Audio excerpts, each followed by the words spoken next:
Hello, Gio here again. So today I'm doing a diagnostic on this old-fashioned Kenmore dryer. Pretty old unit, but this thing is built like a tank and made to run and last. So issue is it is not coming on. Right now I have the door switch bypass.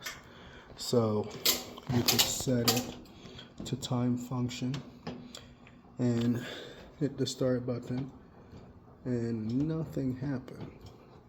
All right, so looking at the wiring diagram that's here in the back of the unit, luckily you could see line 1 power comes to Y on the control timer, and then it kind of go through to push the start switch, and then to the motor terminal 5M. That's the line side from line 1.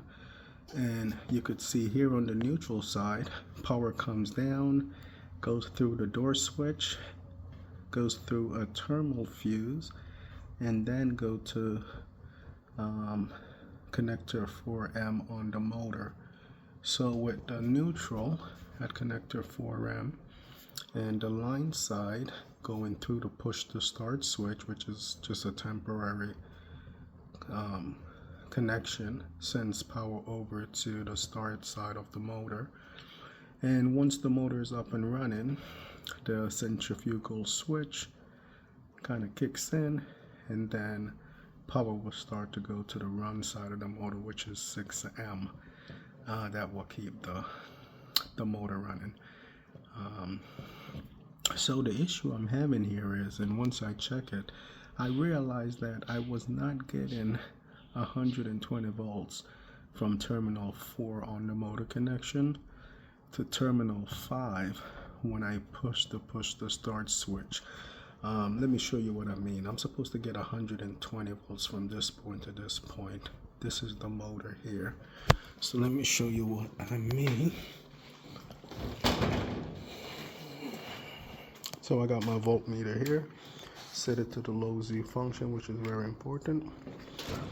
Now, if I come down here and you could see number 5 on the motor, number 4, put one of my leads on 5, one of my leads on 4, meter on low Z, because that's what it says here in the drawing.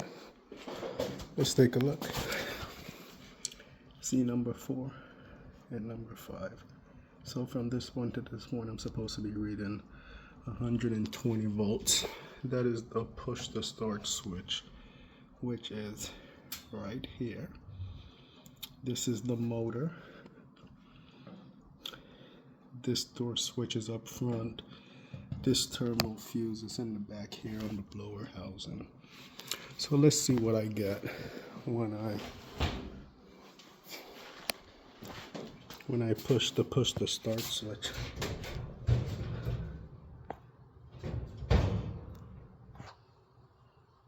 I'm not getting anything. You know,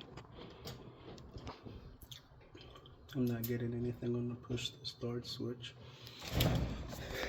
But line's supposed to come in at let's take a look again. I think the line is going to come in at, see, the line is coming in at number 5, neutral number 4. So let's do something. So with the neutral at number 4, let's take the line off of number 5 and let's tap into line coming straight to the timer and see what we have. So see, I'm getting 61 volts roughly going to the motor. So we know that, let me get this off of here.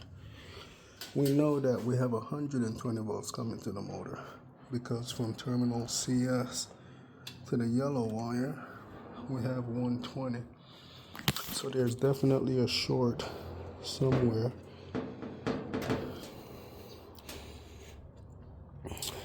definitely a short going on somewhere. And it turns out the issue why I'm only seeing 61 volts, turns out that the thermal sensor in the back is bad. So we're going to jump that out and then give it a shot. I'm using this jumper wire here. This is all plugged in, so everything is still hot. So while you have both ends in your hand, you gotta make sure that the other end isn't touching any metal. All right, so let's jump this out. I'm gonna jump it on this one first, then I'm gonna jump it on this one carefully. So now I got it all jumped.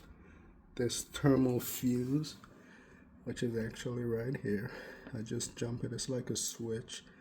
So now I have neutral going straight to the motor for sure.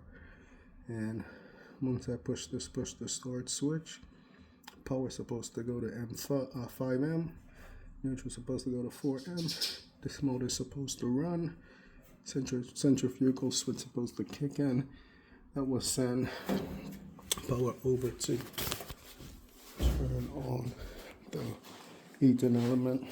So let's give this a shot. I still have it on time. That is all good there, nothing in the way.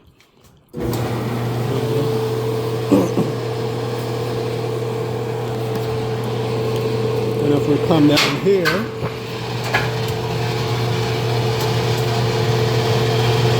supposed to get 120 volts from terminal 5 and 4.